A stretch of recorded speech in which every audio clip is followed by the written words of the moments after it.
Hello, everyone. We are about to start our chapters on the immune system, and we're going to start with chapter 17 on the innate non-specific host defenses that we have. We'll start with section. Let's see if this is going to go. Oop, there we go. We're going to start with section 17.1 on physical defenses. And our learning objectives here are to be able to describe the various physical barriers and mechanical defenses that are protecting the human body against infection and disease, and describe the role of our microbiota as a first-line defense against infection and disease. So as usual, we'll start with our clinical focus. This time our patient's name is Angela. They're 25 years old and a female and have arrived in the ER, and she's having trouble communicating verbally because she's having shortness of breath, and the nurse observes there's constriction and swelling in the airways and labored breathing. She does not have a history of asthma or allergies, but she has this worried look on her face and explains that her dad died suddenly at age 27 of similar respiratory attack, with the cause never found. So we want to ask ourselves now, what are some possible causes of constriction swelling of the airway, and what causes swelling of body tissues in general? Now let's get into our nonspecific immunity defenses. So our innate immune system is going to target invading pathogens in a nonspecific manner, meaning that it could be any type of pathogen, right? It could be a protozoan, a bacteria, a virus, and so forth.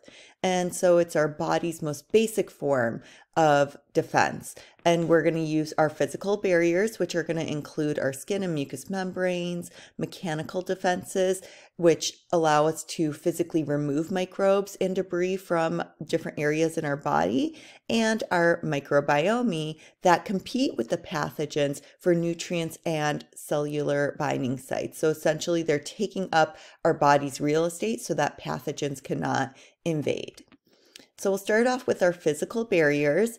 It's at the cellular level, we're going to have these barriers that consist of cells that are tightly packed together. And this really helps to prevent the invaders from crossing through and getting deeper into our tissues. And throughout our body, we are not always going to have tight junctions everywhere, but you may remember from a cellular biology course or AMP that we have different types of cell junctions, and all throughout our body, based on what our needs are, we may have desmosomes or gap junctions, or like we mentioned, the tight junctions. In our endothelial cells that line our blood vessels, we have tight junctions though, and that really assists us with making sure we limit the material exchange throughout the spaces that they're found in. And of course, one of our main physical barriers are the skin, and the skin is made up of, we've got three layers going on here. The epidermis here, which is our thin upper layer. Here, we don't see it illustrated too magnified here, but the cells are going to be packed with something called keratin, which is going to be something that helps to mechanically make our skin tough and allows us to have resistance to degradation by bacterial enzymes that land on our skin. We also, in these top layers, especially the stratum corneum up here, have dead cells that are going to remain tightly connected. And when they shed off and leave our body, it can take the microbes along with it. And within this layer, we're going to have some fatty acids on our skin that create a dry, salty, and acidic environment. And we'll talk about some other components that create this environment for our skin. Then one of the thicker layers here is the dermis, and this is going to contain things like the hair follicle, our sweat glands. We also have our nerves and our blood vessels and the sebaceous gland in this area. And we've got the hypodermis, which is also known as our subcutaneous fascia or subcutaneous tissue, and it contains blood vessels and lymphatics as well.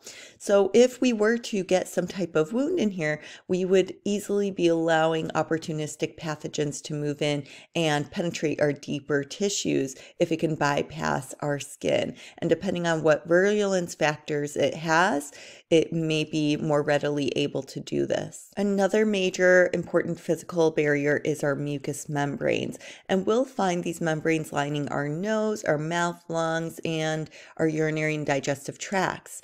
And we've got a layer of epithelial cells. You could see this depicted down over here, which I'll reference in just a bit, but these epithelial cells have their tight junctions and will help secrete mucus, which is a moist, sticky substance that's going to cover and protect the layers beneath it. We're also able to trap any debris, including microbes, and it contains antimicrobial peptides that it essentially can inhibit and ward off anything harmful.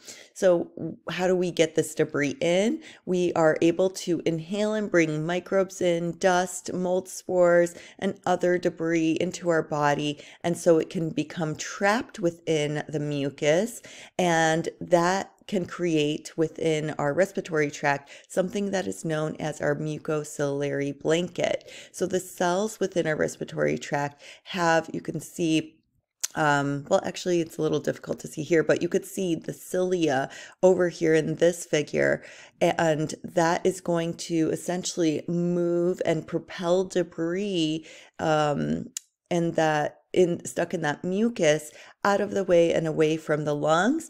We can move it up the respiratory tract. So think about it moving up the trachea, let's say, and then it can move up into our pharynx, and we're able to swallow that mucus and debris, and then the microbes will be destroyed within our stomach, or we can cough it out or even sneeze it out. So as you can imagine, if we are causing damage to our mucociliary escalator due to smoking, or maybe someone has a disease such as cystic fibrosis, that can lead to increased colonization of bacteria in the lower respiratory tract, causing frequent infections. The image down here that I pointed to earlier is going to be one from the GI tract, and we have one of these cells here that is going to be our columnar cells, and you could see it does have microvilli that help to increase absorption of nutrients and things like that. But interspersed within these cells, we've got these, you can see they're almost white, like a very light pinkish color, is going to be our goblet cells. And goblet cells help to secrete mucus to help mix with our food, but also trap any type of pathogen. So it could be a bacterial cell or just debris, and it can move down the GI tract to then, of course, be defecated. So the way we're going to move this down our tract is through a process called peristalsis. You don't see it in this histologic image, but you would have some muscular tissue that would then contract, helping to move it down. Now let's talk about endothelia. So endothelia is referring to our epithelial cells that are lining our urogenital tract, our blood vessels, which you see pictured over here, our lymphatic vessels, and other certain tissues. And again, the cell junctions are going to be so important here. We know within the endothelia, we've got some tight junctions, and this especially is going to be used to safeguard our central nervous system.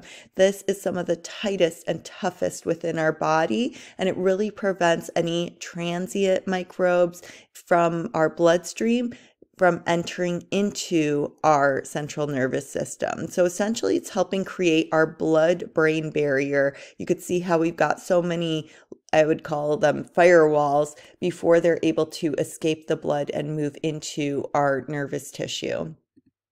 Now let's move into mechanical defenses. Remember, this is where we are going to physically remove those pathogens from our body. And we have a couple different examples. We've talked about the shedding of our skin cells. We can also have expulsion of mucus within that mucociliary escalator we discussed, and excretion through the feces through peristalsis.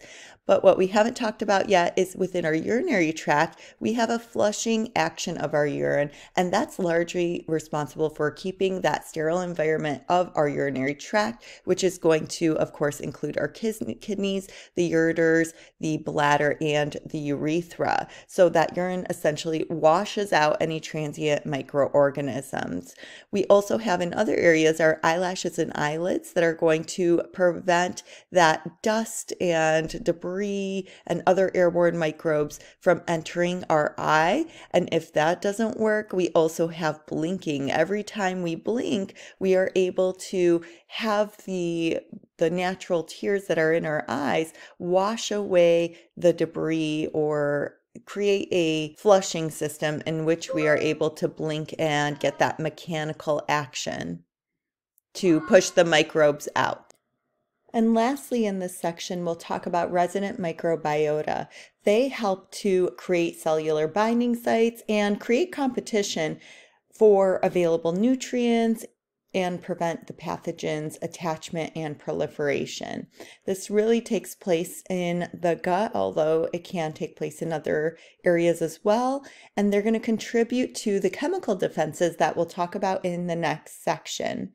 Now, unfortunately, when we do have a bacterial infection and we treat it with antibiotics, it can significantly deplete the normal microbiota of our GI tract. And there are certain bacteria, such as Clostridium difficile, that is within our gut already. But when other bacteria depletes, then it can really colonize and cause major issues like having diarrhea.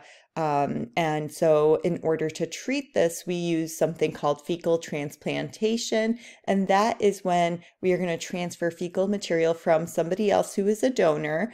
And of course, they're first screened for potential pathogens into the intestines of the recipient patient. And this helps to restore the normal microbiota, which combats the C. difficile infections.